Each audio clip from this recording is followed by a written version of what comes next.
तालमयी झाकीरभाई या चित्रमालिकेत आज आपण ज्याचं मनोगत ऐकणार आहोत तो आहे सुव्रत आपटे.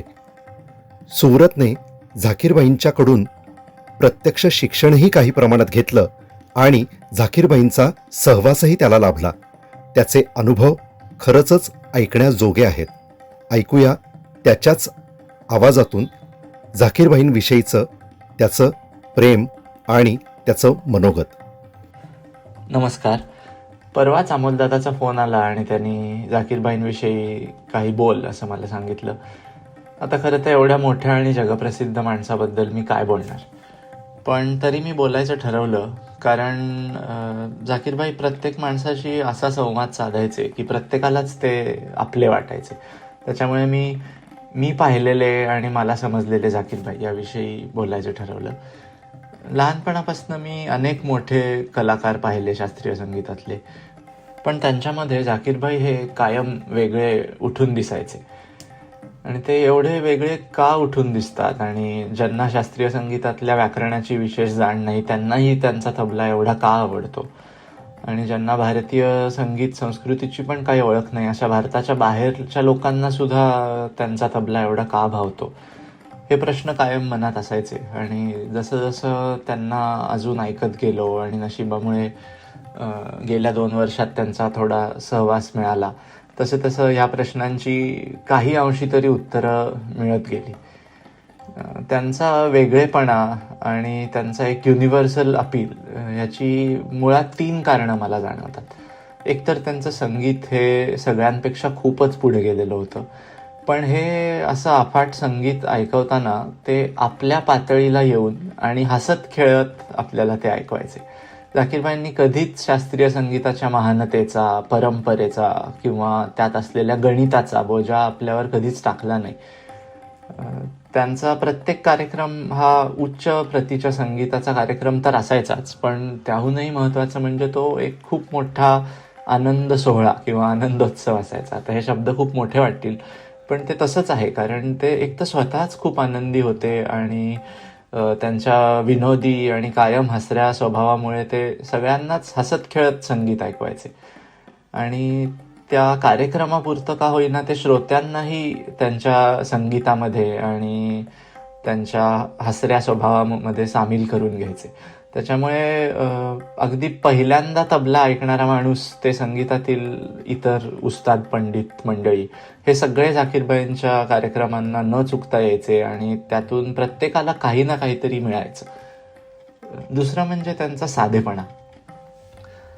त्यांचा तबल्यामधला मोठेपणा इतका स्पष्ट असताना सुद्धा त्यांनी कधीच स्वतःला इतर तबलावादकांपेक्षा वर समजलं नाही. इतर तबलावादक कशाला, पण त्यांनी त्यांचे विद्यार्थी किंवा इतर कुठल्याही लोकांपेक्षा स्वतःला वर कधीच समजलं नाही. त्यांना नमस्कार केलेला आवडत नसे, त्यांना उस्ताद म्हणलेलं आवडत नसे. एकदा मी त्यांना म्हणलं होतं, Ustadji can I take a picture with you, तेव्हा ते मला म्हणले होते की अरे Ustadji is here, I also want a picture with him. इतक्या सहजपणे ते तुम्हाला हसवायचे आणि कायम म्हणायचे की उस्ताद मत बोलो, झाकीरजी बोलो, झाकीर बोलो, झाकीर भाई बोलो.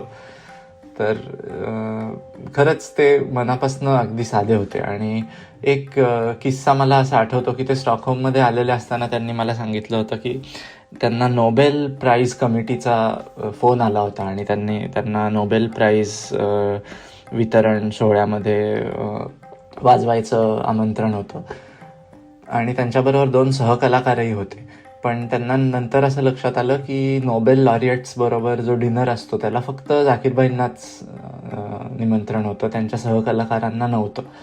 म्हणून त्यांनी कमिटीला फोन करून विचारलं की मी आणि माझे सहकलाकार हे समान आहोत, तर त्यांनासुद्धा तुम्ही बोलवा.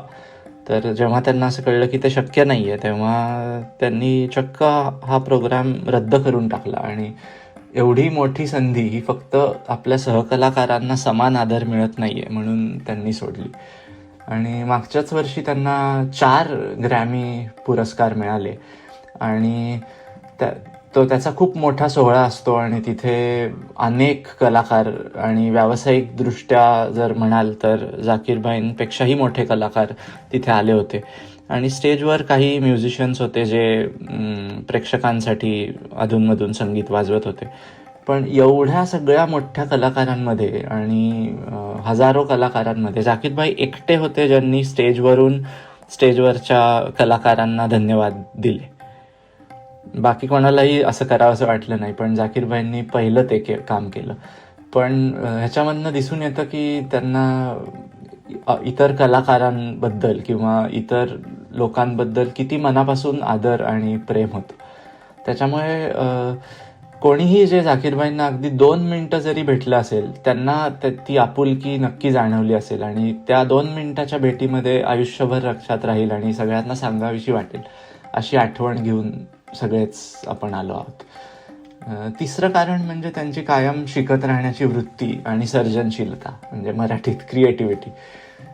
त्यांच्या आयुष्यात त्यांनी प्रत्येक क्षण हा क्रिएटिव्ह घालवला आहे असं मला वाटलं.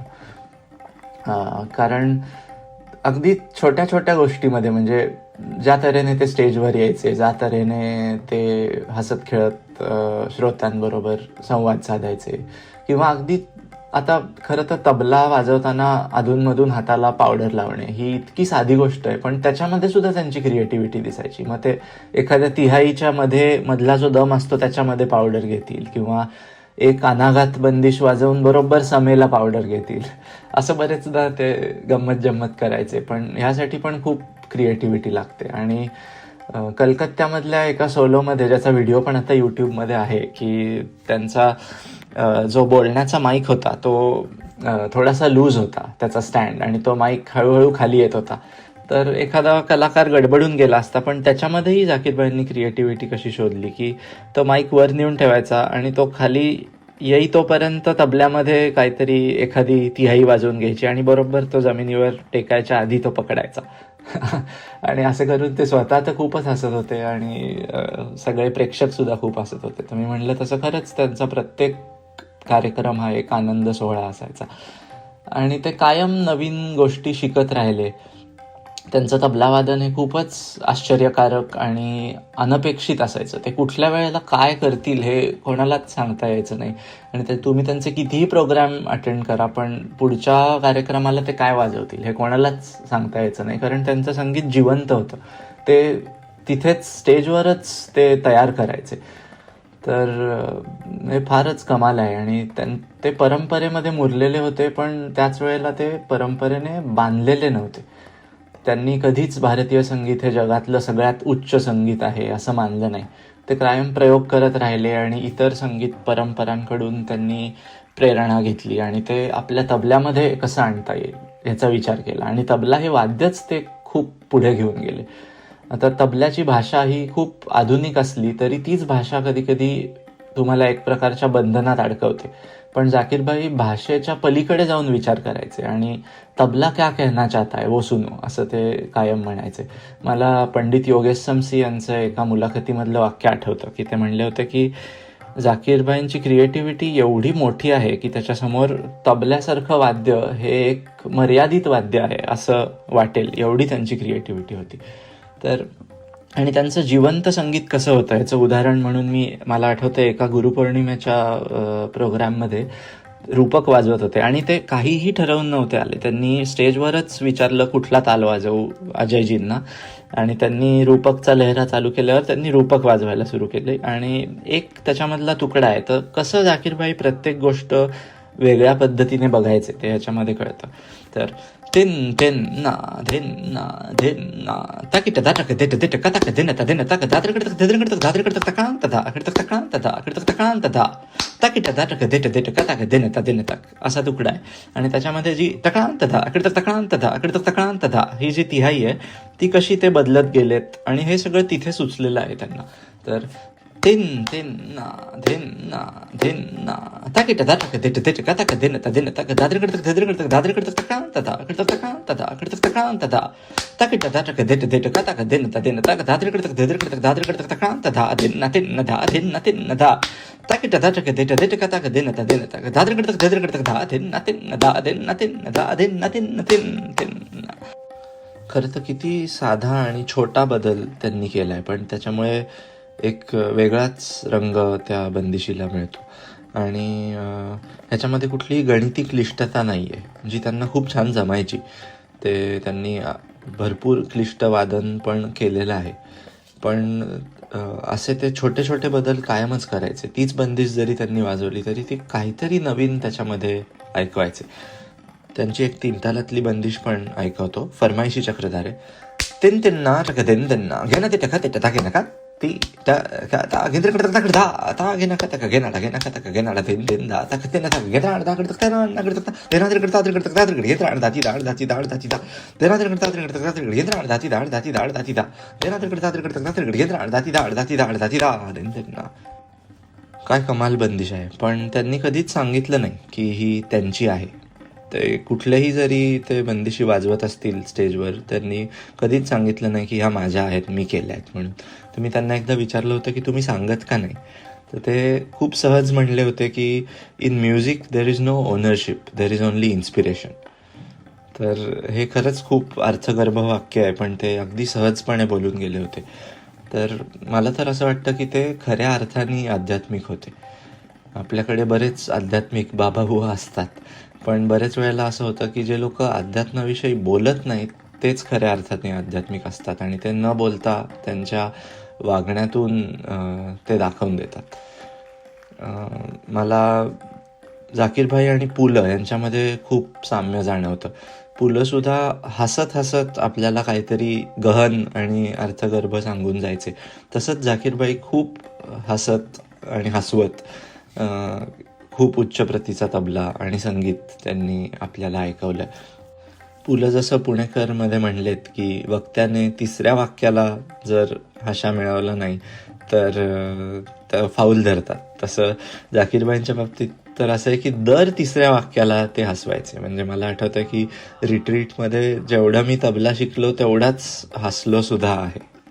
आणि इथे पुलंनी जे झाकीरबाईंविषयी लिहिलं आहे ते पण मला सांगायला आवडेल की त्यांनी असं लिहिलं आहे की त्यांनी जेव्हा झाकीरबाईंचा तबला पहिल्यांदा ऐकला त्याच्यानंतर त्यांनी असं लिहिलं आहे की यापुढे जर मला कोणी विचारलं की तबला हे कुठलं वाद्य आहे तर मी असं म्हणेन की झाकीर जे वाद्य वाजवतो त्याला तबला म्हणतात. खूप कमी कलाकार असतात जे वाद्यापेक्षा मोठे होतात.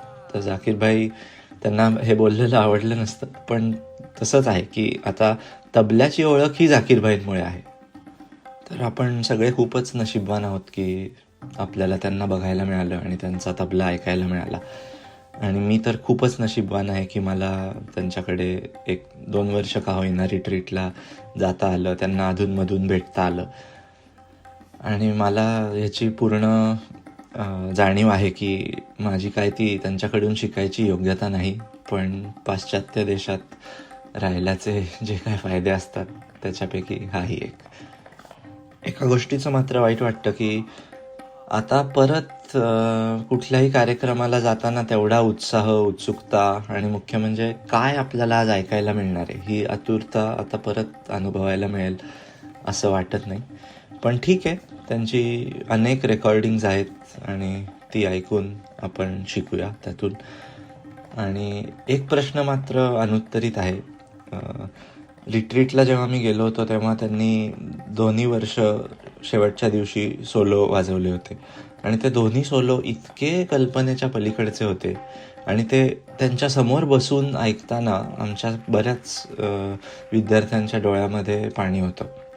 आम्ही सगळे तेच बोलत होतो की म्हणजे तबला वाजवून कोण असं करू शकतं आणि असं कसं होऊ शकतं. कारण राग संगीतातून मी समजू शकतो की प्रेक्षक भावूक होऊ शकतात, पण तबल्यातून असं कसं होतं, ताल संगीतातून असं कसं होतं हे खरंच माहिती नाही आहे आणि हे फक्त झाकीरबाईच करू शकतात. मी विचार केला खूप की याचा सकारात्मक शेवट कसा करता येईल, पण ते खरंच कठीण आहे. कारण झाकीरबाई खरंच खूप पुढे होते इतर सगळ्या कलाकारांच्या आणि आता तसा कलाकार होणं परत अवघड आहे. आणि मला असं वाटलं होतं की अनेक वर्ष रिट्रीटला जाता येईल. खूप प्रश्न होते जे त्यांना विचारायचे होते, पण आता खरंच ह्या सगळ्या प्रश्नांची उत्तरं देणारं कोणी नाही आहे. पण शेवटी झाकीरबाईंप्रती कृतज्ञता व्यक्त करतो आणि अमोलदादाचे पण खूप आभार, कारण त्याच्यामुळे आज झाकीरबाईंबद्दल थोडंसं बोलायला मिळालं. आणि त्याची चित्र तर आपण बघतोच आहोत किती कमाल आहेत ते. आणि झाकीरबाईंचा तबला थोड्याफार प्रमाणात का होईना समजून घ्यायची योग्यता माझ्यामध्ये ज्यांच्यामुळे आहे ते माझे गुरु संजय करंदीकर, रामदास पळसुले आणि घरी माझी आई उर्मिला आपटे यांच्याप्रती पण कृतज्ञता व्यक्त करतो. धन्यवाद.